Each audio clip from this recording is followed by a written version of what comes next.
다니엘서 우리 5장은 하나님이 어떻게 역사를 주관하고 계시는가를 보여주고 있습니다. 하나님은 사람의 나라를 다스리시고 누구든지 하나님이 그 뜻대로 세우기도 하시고 폐하기도 하시는 그런 주권자 하나님이다 라는 것을 보여주고 있습니다. 특별히 우리 다니엘서 5장을 통해 이 교만한 자들을 하나님이 심판하신다라는 것들을 잘 보여줍니다. 하나님께서 벨사살 왕의 이 교만을 심판하시고 결국은 이 바빌론의 마지막 왕이 되어서 벨사살 왕이 몰락하고 죽을 뿐만 아니라 바빌론 제국 전체가 무너지는 것을 볼 수 있습니다. 느부갓네살이 금신상 꿈을 꾸었을 때 이 바벨론은 금머리에 해당했습니다. 권세와 그 영광이 얼마나 대단한지 금으로 된 머리에 해당하는 게 이 바벨론 제국이었지만, 그러나 바벨론 제국이 이 세 명의 왕밖에 배출하지 못하고 결국은 제국이 너무나 이게 허망하게 이렇게 멸망하는 것을 이 오늘 본문이 너무 잘 보여주고 있고, 하나님이 어떤 분이신지를 너무나 잘 보여주고 있습니다. 하나님은 교만한 자를 심판하시고, 하나님을 두려워하고 하나님 앞에 이 겸손히 행하는 자를 하나님이 높이시고, 하나님은 이 세상 제국이 강력해서 이 역사를 주관하고 이 세상을 통치하는 것처럼 보여도 하나님이 온 세상을 통치하시고 하나님이 그 뜻대로 누구에게든지 주시며 하나님께서 꿈꾸시는 나라로 이 세상을 만들어 가실 것을 우리에게 명확히 보여주는 본문이 오늘 본문이다라고 얘기할 수 있습니다. 우리 지난 시간에 1절부터 12절 말씀까지 우리를 보고 오늘 13절부터 보는데, 앞에 우리 1절부터 12절의 내용이 어떤 내용이 있었는지 한번 살펴보면, 5장 1절에 보면 벨사살 왕이 귀족 1000명을 위하여서 큰 잔치를 베풀고 술을 마셨다라고 했습니다. 근데 이때 이 잔치, 연회를 연 이 시점이 언제냐면 페르시아 군대가 바벨론을 지금 포위해서 바벨론을 지금 무너뜨리려고 함락시키려고 하고 있는 이런 상황, 너무나 급박한 이런 상황 가운데 지금 벨사살 왕이 지금 잔치를 베풀고 귀족을 부르고 자기 왕후들, 후궁들 다 불러서 술을 마시며 이렇게 흥청망청 이렇게 시간을 보내고 있는 것을 볼 수가 있습니다. 너무나 이게 합당하지 않은 이런 모습이라고 할 수 있습니다. 어쩌면 이게 일종의 회피, 이런 큰 위기를 만났는데 이것을 술에 취하고 사람들과 잔치를 벌이고 춤을 추면서 지금 당장의 이 위기 상황을 그냥 외면하려고 하고 회피하려고 하는 이런 태도를 보이고 있는 것을 볼 수 있습니다. 그러니까 이 자체가 왕으로서 사실은 자격이 없는 거죠. 오히려 평상시 같으면 이렇게 한다 하더라도 지금은 평화의 시기가 아니고 지금 나라가 제국이 멸망할 수 있는 이런 절체절명의 위기의 순간임에도 불구하고 이때 왕이 그릇된 판단을 하고 또 사람들의 신하들과 또 왕후들과 사람들의 눈을 흐리게 하고 있는 것을 볼 수 있습니다. 플러스 거기에 플러스 예루살렘 성전에서 탈취해 온 그 성전 그 기물들, 그 그릇을 들고 와서 그 술을 마시며 과거의 그 영광을 자축하고 있는 것을 볼 수가 있습니다. 과거에 느부갓네살이 자기 아버지 느부갓네살이 바빌론 남유다를 멸망시키고 그들의 성전 기물을 가지고 와서 바빌론 제국이 승리했다는 그 징표로서 이것을 바빌론 신의 그 보고에 이게 두었는데 그것을 들고 와서 지금 술을 마시고 자기들이 과거에 남유다를 그들이 섬기는 신 여호와를 우리가 섬기는 마르둑 신이 이겼다고 그 승리를 자축하고 있는 이런 어리석은 행동을 한다는 겁니다. 그러니까 지금 상황은 페르시아 군대가 자기들이 포위되어서 자기들이 멸망할 위기인데 오히려 잔치를 벌이고 또 자기들이 과거에 예루살렘을 포위해서 그들을 끌고 오고 왕을 잡아오고 성전 기물을 끌고 와서 승리를 자축했던 그때를 기억하며 정반대의 상황인데 지금 근데 그걸 가지고 술을 마시고 있는 이런 어리석은 행동을 합니다. 뿐만 아니라 그렇게 술을 마시고 나서는 뭐 하냐면 자기들이 손으로 깎아 만든 신들, 거짓 우상들, 나무를 가지고 신을 만들고 돌을 가지고 신을 만들고 구리와 쇠와 돌로 자기들이 자기의 신을 만들어서 그 자기가 만든 그 신에게 절하는 천지를 창조하신 그 하나님 앞에서는 그 하나님을 그렇게 모욕하고 모독하던 것들이 아무런 생명력도 없는 보지도 못하고 듣지도 못하고 알지도 못하고 아무것도 할 수 없는 움직이지 않는 자기가 만든 신에 자기가 깎아 만들어서 자기가 그 거짓 신에게 이 절하는 이것을 통해 하나님을 현저히 욕보이고 있고 창조주 하나님을 이 모독하고 있는 것을 우리 볼 수 있습니다. 그때 하나님께서 사람의 손가락으로 나타나서 그 왕궁 맞은편에 석회벽에 글자를 쓰기 시작했고 이것을 이 보자 얼굴빛이 변하고 생각이 번민하고 넓적다리 마디가 높고 그의 무릎이 서로 부딪혔다. 엄청난 두려움에 벨사살 왕이 사로잡히는 것을 볼 수 있습니다. 하나님은 즉각적으로 이 교만하고 이 어리석은 이 벨사살 왕에게 하나님이 자신의 메시지를 이 선포를 하고 있는데 이 선포하는 방식도 이 초자연적인 방식으로 선포를 했습니다. 그러나 벨사살이 그 내용을 정확하게 알지는 못했지만 그러나 이게 좋은 징조라고 보이지 않았던 겁니다. 그래서 엄청난 두려움에 사로잡혔고 그래서 크게 소리 지르며 그 두려움에 휩싸인 채 바빌론의 지혜자들을 다 불러 모아가지고 이 글자를 읽고 그 글자의 해석을 알려달라고 이렇게 급박하게 요청하는 것을 볼 수 있습니다. 얼마나 큰 두려움과 이 공포심에 사로잡혔는가. 그 글자가 어떤 내용인지도 사실 모르는데 그럼에도 불구하고 이것이 자기에게 이게 부정적이고 이게 자기에 좋지 않은 메시지라는 사실을 벨사살 왕은 이게 느끼고 있는 겁니다.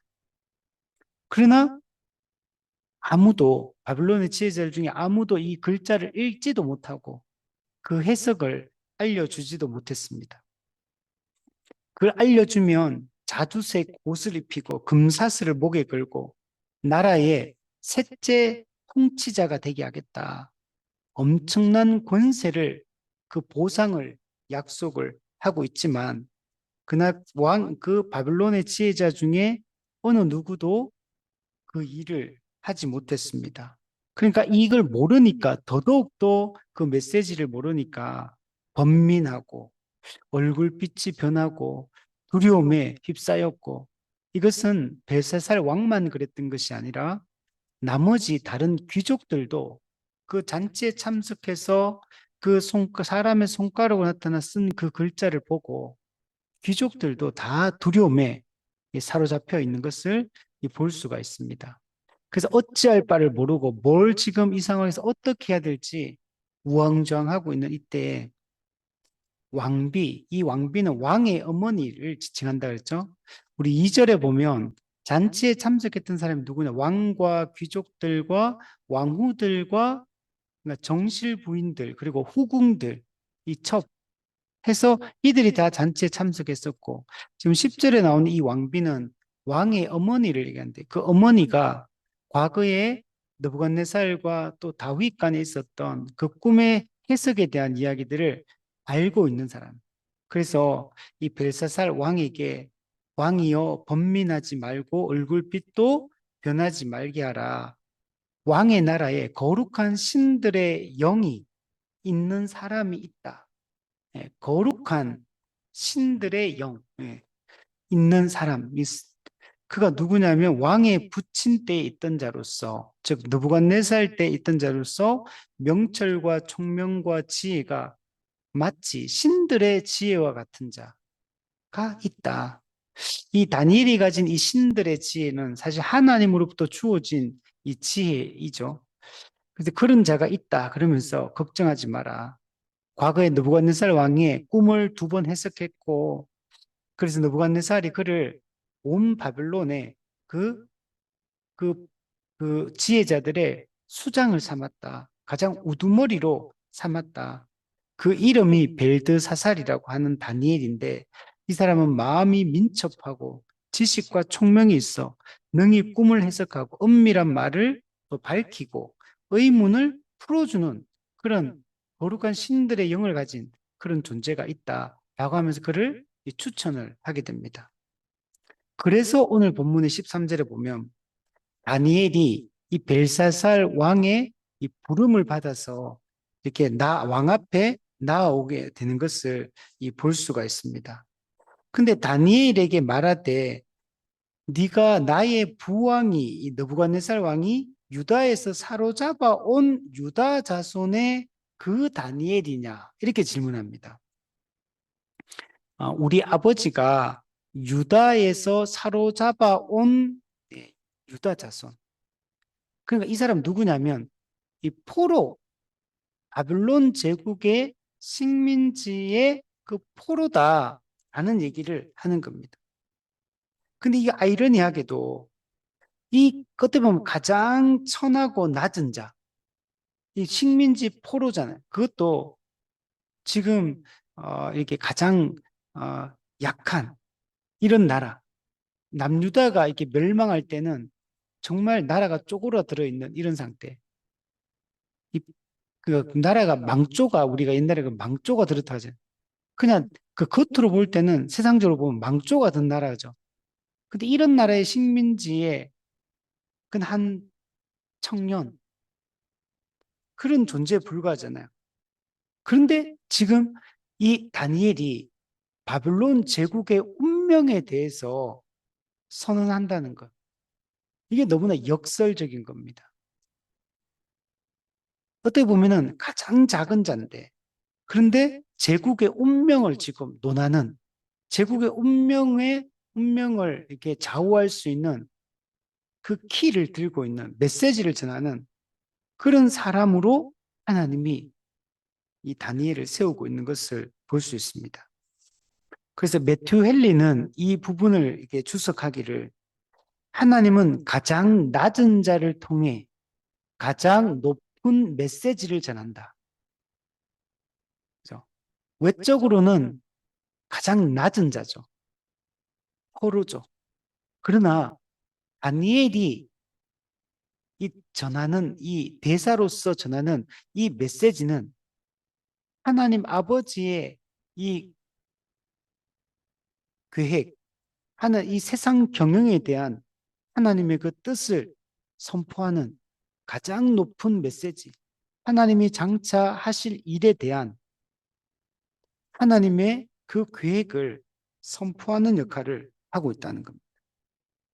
이게 놀라운 하나님의 일하시는 이 방법입니다.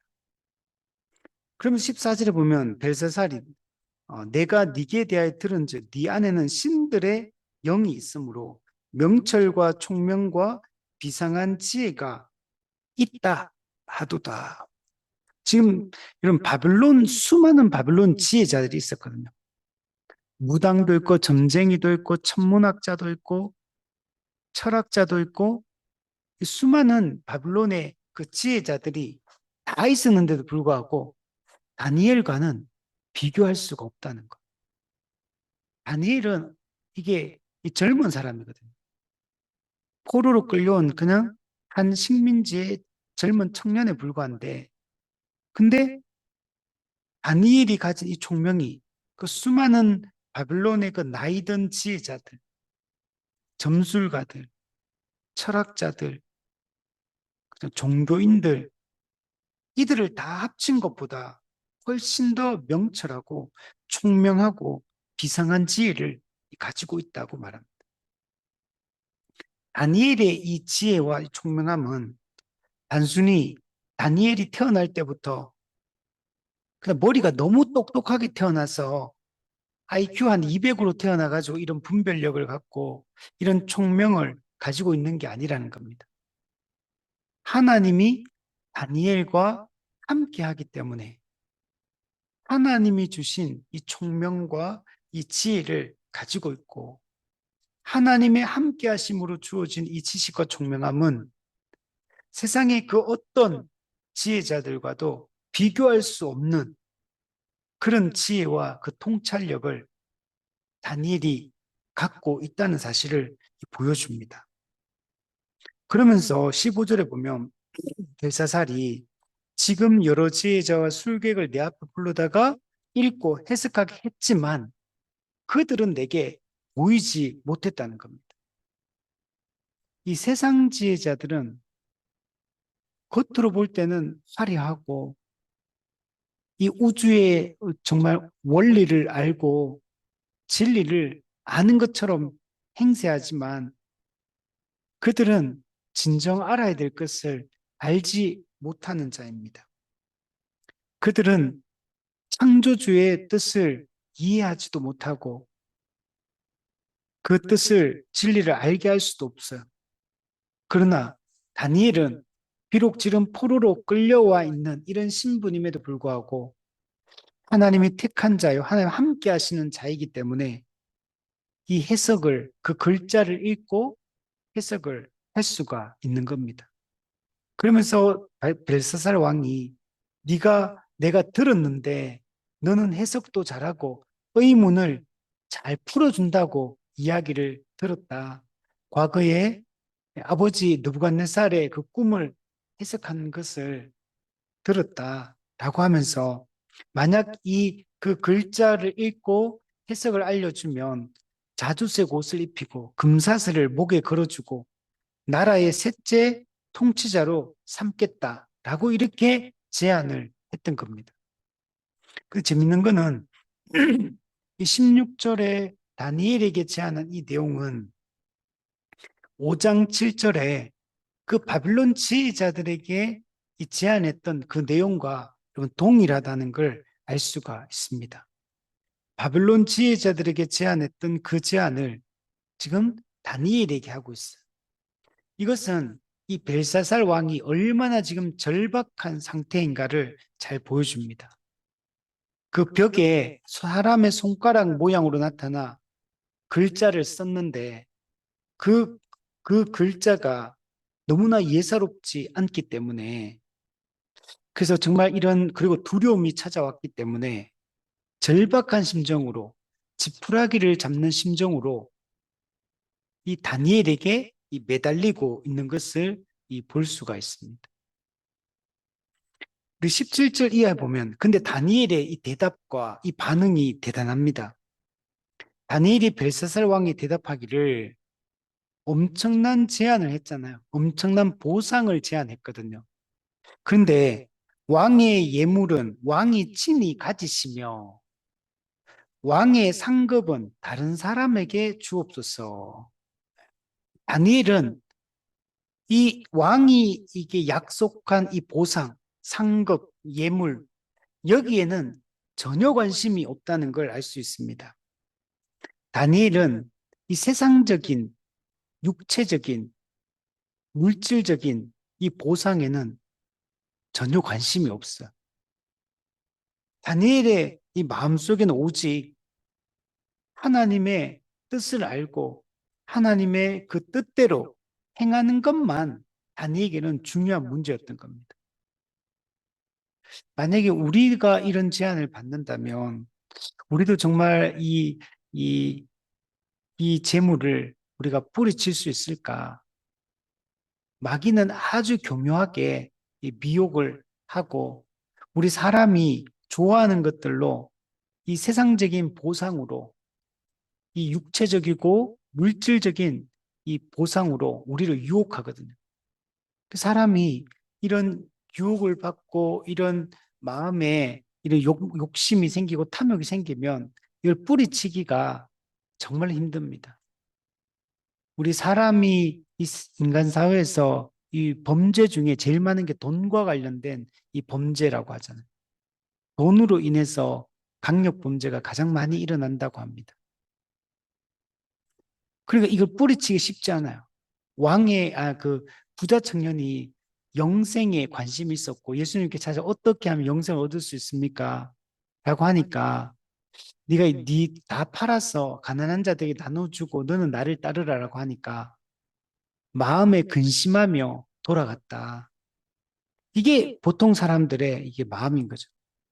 근데 지금 다니엘은 왕의 예물은 왕이 친히 가지시고 왕의 상급은 다른 사람에게 줬어서 이 세상적인 보상에 대해서 아무런 관심이 없고 오직 그러면서 그럴지라도 그러면서 왕을 위하여 이 글을 읽으면 이 해석을 알려주겠다라고 말합니다.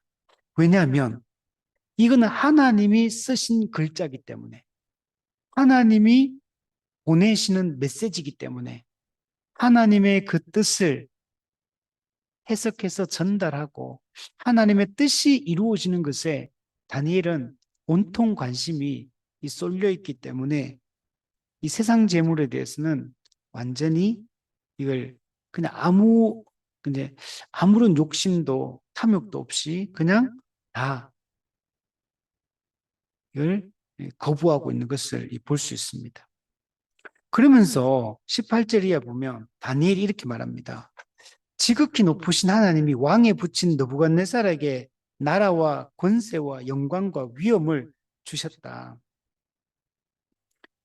이 다니엘은 그 벨사살 왕의 아버지인 느부갓네살 왕의 예를 들어서 만약 당신이 벨사살 왕 당신도 아버지 느부갓네살처럼 행동한다면 당신도 하나님의 심판을 받아 죽을 것이다. 아버지 느부갓네살의 그 교만 그리고 그 교만에 대한 하나님의 심판에 대한 얘기를 하면서 벨사살 왕 당신도 그 교만을 꺾지 않으면 그리고 하나님을 찾고 하나님의 뜻에 관심을 갖지 않으면 당신도 완전히 멸망하게 될 것이다 라고 하면서 예를 들어 설명합니다. 18절에 보면 지극히 높으신 하나님이 왕에 붙인 느부갓네살에게 나라와 권세와 영광과 위엄을 주셨고 그에게 큰 권세를 주셨으므로 모든 사람이 그 느부갓네살 왕 앞에서 떨며 두려워하였다. 그리고 느부갓네살 왕은 임의로 사람을 죽이고 임의로 살리고 임의로 높이고 임의로 낮추고 죽이기도 하시고 살리기도 하시고 높이기도 하고 낮추기도 하는 분이 누구라고 지금 얘기하냐면 그게 느부갓네살의 권세라는 거예요. 바벨론 왕 느부갓네살의 그 권세가 얼마나 크고 놀라운 것인지를 보여줍니다. 모든 사람이 그 앞에 떨고 두려워합니다. 그리고 임의로 죽이고 살리기도 하고 임의로 높이기도 낮추기도 하는 분은 아무나 할 수 있는 게 아니에요. 그런데 하나님이 이 느부갓네살 왕에게 엄청난 이런 권세와 영광과 위엄을 주셨다는 거예요.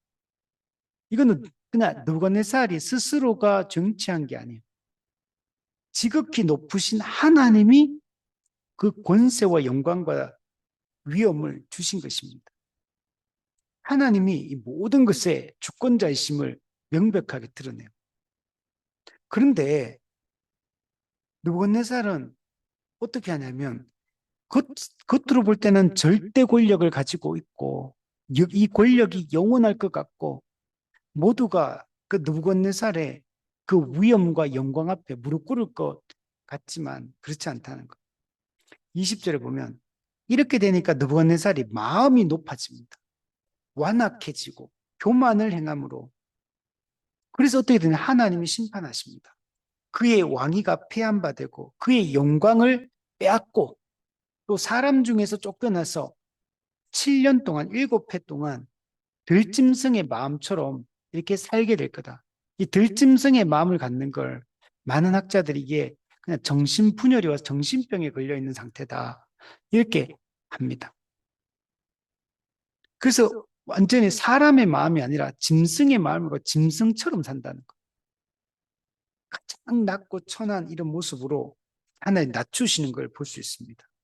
들나귀와 함께 살며 소처럼 풀을 먹고 그의 몸은 하늘 이슬에 젖었으며 이 느부갓네살의 이 권세와 이 절대 권력은 무너지지 않을 것 같았어요. 여러분 임의로 죽이고 임의로 살리고 임의로 높이고 임의로 낮추는 거 엄청난 권세를 느부갓네살이 가지고 있었지만 그러나 그가 교만하고 완악한 마음을 품었을 때 그의 왕위가 패한 바 되어서 그는 쫓겨나서 들짐승과 함께 그 하늘의 이슬을 맞으며 이렇게 7해 동안 이렇게 살게 되었습니다. 소처럼 풀을 먹고 몸은 하늘 이슬에 젖었다. 이걸 통해 분명히 하나님이 보여주셨다는 거예요. 지극히 높으신 하나님이 권세와 영광과 위엄을 나누어 주시는 것이다. 그 지극히 높으신 하나님이 사람 나라를 다스리신다. 그리고 자기 뜻대로 누구에게든지 하나님이 주신다. 왜? 하나님이 이 모든 것의 주인이시기 때문에. 그러면 정말 하나님이 이런 분인 줄 알았다면 그러면 이제 이걸 아는 사람들은 똑바로 행동을 해야 되거든요. 이걸 아는 사람처럼 겸손해야 되거든요. 그런데 22절에 보시면 벨사살이요 왕은 그의 아들이 되었다는 거. 느부갓네살 아들이란 말은 아버지로부터 이 얘기를 이런 아버지에 대한 얘기를 계속 들어왔다는 거. 하나님 앞에 교만하게 행하는 자들을 하나님이 심판하신다는 걸. 하나님 어떤 분이냐? 모든 것을 주관하신 주권자 하나님이심을 다 아버지 사례를 통해 다 알려줬는데, 근데 느부갓네살은 자, 여기 보면 22절에 이것을 다 알고도, 예, 이 사실을 다 알아요. 느부갓네살이 이 어떻게 해서 교만으로 멸망당했는지 이미 아버지의 교훈을 벨사살이 받는데도 불구하고 그 교훈을 통해 뭔가를 깨달아야 되는데 깨닫지 못해요. 이것을 다 알고도 마음을 낮추지 않는다. 얼마나 벨사살 왕이 하나님 앞에 이 교만한지 그 교만에 대한 하나님의 심판이 있다는 사실을 아버지의 사례를 통해 알았음에도 불구하고 그런데도 불구하고 또 교만해요. 또 교만하게 행하고 하나님을 의도적으로 반역하고 부정하고 이렇게 되는 겁니다. 성전 기물을 가지고 술을 마시고 우상들, 보지도 알지도 못하는 우상들을 찬양하고 도리어 마땅히 드려야 될 하나님께 영광을 올려드려야 되는데 그 영광을 돌리지 않고 그 영광을 하나님이 마땅히 받을 영광을 훼손하고 얼마나 하나님을 모독하는지 몰라요. 또한 하나님이 어떤 분이냐? 우리가 찬양해야 될 그 하나님 어떤 분이냐면 이 세상에 인간이 만든 쇠, 나무, 돌로 만든 그 우상들하고는 비교도 되지 않는 분이에요. 우리 23절 중간에 보면 왕의 호흡을 주장하시고 하나님은 이 제국의 왕들의 호흡을 주장한다. 그 왕들의 생사화복을 주관한다는 것. 생명과 죽음을 관장하고 있는 분이 누구냐? 하나님이시라는 것. 왕의 호흡을 주장하신다. 또 왕의 모든 길을 작정하신 하나님. 하나님은 하나님이 모든 것을 작정하신 분이에요. 모든 길을. 그럼 마땅히 이 하나님께 영광을 돌려야 되는데 벨사살 왕은 교만해서 영광을 돌리지 않았던 겁니다. 그래서 25절, 24절 보면 그 앞에 사람의 손가락이 나타나가 글자를 썼고 그 글자가 무슨 의미인지도 모르지만 그 손가락이 나타난 그 놀라운 광경 속에서 벨사살 왕은 두려움과 공포를 느꼈던 겁니다. 그래서 그토록 그 글자를 읽고 그 해석을 알려고 노력을 했던 겁니다. 24절 이하에 보면 기록된 글자가 뭐냐면 메네 메네 데겔 우바르신 이 글자가 적혀 있었어요. 근데 이 글자는 이 알파벳을 읽지도 못했어요. 해석은 고사하고 글자를 읽을 능력도 없었어요. 근데 다니엘을 통해 하나님이 이 벽에 기록된 사람의 손가락으로 기록된 이 글자의 의미를 밝혀줍니다. 메네 메네 데겔 우바르신. 여기서 메네라는 말은 계산하다, 이 숫자를 세다, 계산하다 이런 뜻이거든요. 그게 어떤 의미를 가졌냐면 하나님이 이미 왕의 나라의 시대를 세워서 왕의 나라의 시대를 이미 계산해서 그것을 끝나게 하셨다. 그러니까 이 바벨론은 지금 하나님의 시간표에 의하면 끝날 때가 됐다. 왜? 교만해서. 하나님 앞에 교만함으로 하나님께 마땅히 드려야 될 영광을 가로채고 하나님께 영광을 드리지 않는 호흡을 주장하고 모든 일을 작정하시는 그 놀라우신 하나님을 예비하지 않는 그래서 이미 이 바벨론 제국은 끝나게 되었다. 그 운명이 끝났다. 이렇게 이야기를 합니다. 그리고 대겔은 무게를 재다 이런 뜻이거든요. 무게를 재다. 왕을 저울에 달아보니까 무게를 재보니까 부족하다.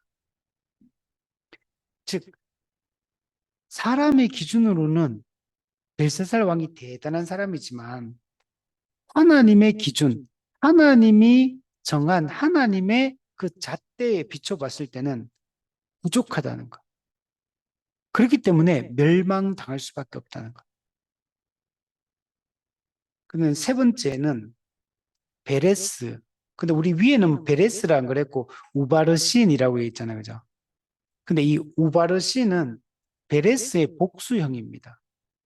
그래서 베레스가 원래 원어근입니다. 베레스는 어떤 뜻이냐면 나누다, 분할하다 이런 뜻이에요. 이 말은 어떤 의미냐? 왕의 나라가 나뉘어서 메대와 바사 사람에게 준바되었다. 이 무슨 말입니까?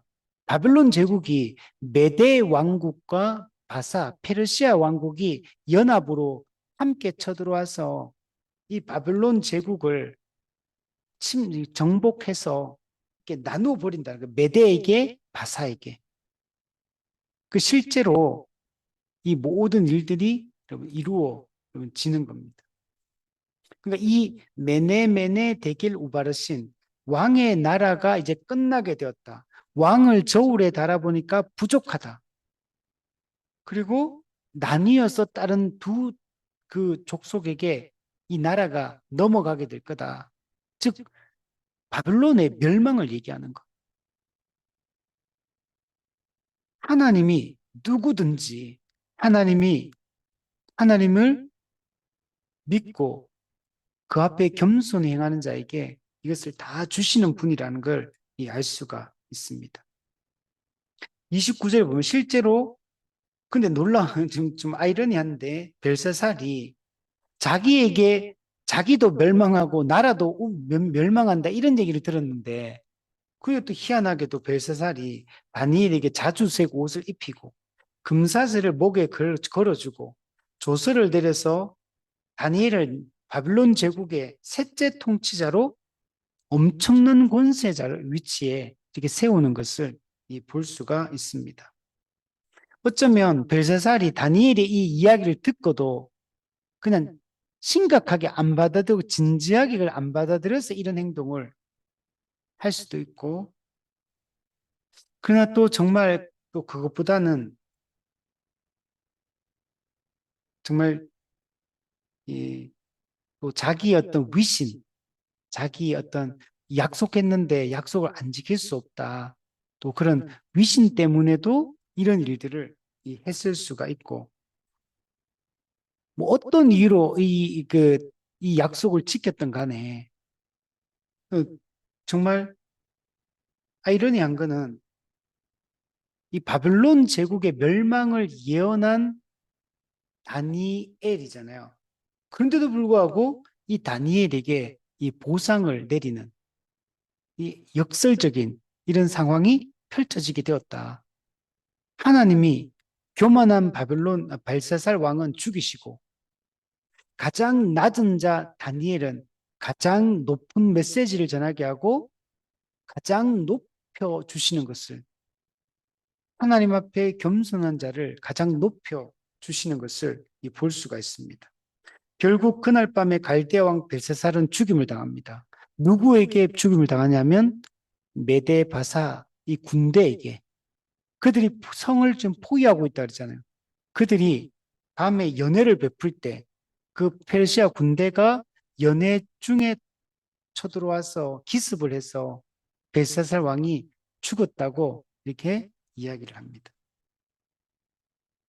그래서 이걸 통해 정말 하나님은 교만한 자를 심판하시는 분이시고, 하나님이 이 세상 나라를 다스리고 있고 누구에게든지 주시며 하나님의 나라를 세워 가신다는 것들을 알 수 있습니다.